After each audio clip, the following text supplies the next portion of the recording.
अंदाज नया, माध्यम नया, पॉलिटिक्स वाला। आओ राजनीति करें। राहुल के गुरु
us to really network nations and not have confrontation.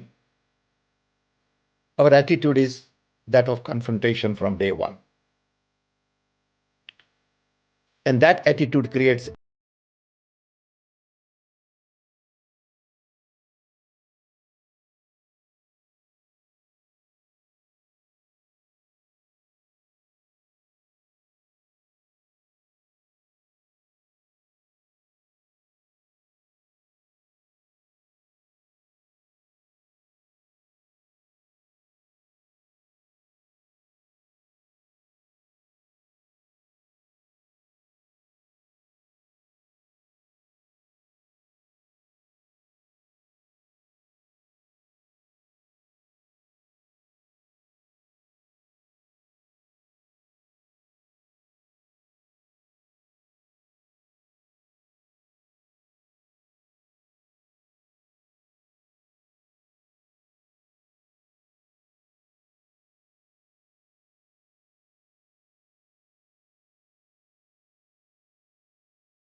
Pitroda के जो बयान को बीजेपी भारत की अखंडता, अक्षुण्णता, अस्मिता, कूटनीतिक संप्रभुता सब पर खतरा बता रही। लेकिन क्या वाकई ऐसा है? क्या बीजेपी की केंद्र सरकार चीन को अपना दुश्मन मानती है, शत्रु मानती है? बिल्कुल नहीं। दरअसल पिछले कुछ महीनों में भारत के विदेश मंत्री और चीन की तरफ से दोनों देशों के बीच में जो गर्माहट है उसको कम करने की कोशिश की गई है।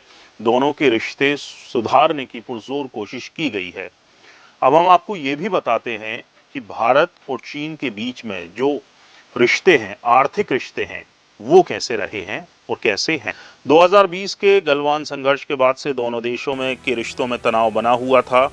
दोनों देश आपसी चिंताओं को दूर करने और रिश्तों को पटरी पर लाने के लिए कदम दर कदम आगे बढ़ने पर सहमत हुए हैं। 2024 के एक रिपोर्ट के मुताबिक 2023 में भारत ने चीन को $16.25 अरब का सामान निर्यात किया।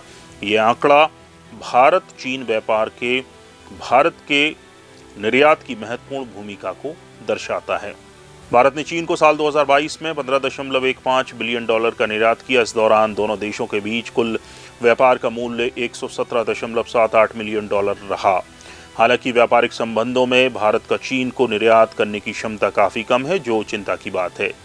साल 2024 की बात करें तो जनवरी से जुलाई तक की अवधि में भारत ने चीन को $8.46 अरब का सामान निर्यात किया। इस दौरान कुल व्यापार का आंकड़ा $58.81 अरब रहा। 2022 में चीन से भारत का आयात 118.77% बढ़ गया। इसके परिणाम स्वरूप भारत और चीन के बीच $101.28 बिलियन का व्यापार घाटा हुआ। चीन के निवेशकों ने भारत के ऑटोमोबाइल सेक्टर में जो निवेश किया है वो 40% की उनकी हिस्सेदारी है। कुल जो ऑटोमोबाइल सेक्टर में इन्वेस्टमेंट आया है उसमें 40% चीन से आया। Vivo, OnePlus, Xiaomi, Haier, Volvo, Oppo, Motorola और कुछ लोकप्रिय चीनी कंपनियां जो भारत में अच्छा खासा बिजनेस करती हैं। फिक्की की रिपोर्ट के मुताबिक चीनी निवेशकों ने भारत में बड़ी तादाद में निवेश किया है। ऑटोमोबाइल में जैसा कि हमने पहले बताया 40%, धातु कर्म उद्योग में 17%, पावर में 7%, निर्माण में 5%, सेवाएं यानी कि सर्विसेज में 4% की हिस्सेदारी है। भारत अपने कुल निर्यात का 8% चीन को भेजता है, जबकि चीन अपने कुल निर्यात का केवल 3% भारत को भेजता है। यानी कि चीन की कंपनियां पहले ही भारत में मजे कर रही हैं। भारत सरकार ने इन्हें बिजनेस की इजाजत दी है, अनुमति दी है, तभी ये भारत में इतने आराम से बिजनेस कर रही हैं। यानी भारत सरकार चीन को दुश्मन नहीं मानती, तभी तो वहां की कंपनियां देश में बिजनेस कर रही हैं और भारत की कंपनियां चीन में।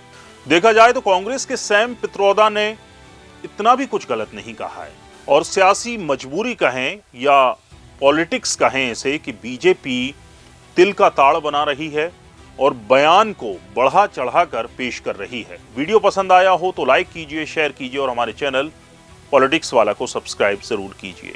नमस्कार।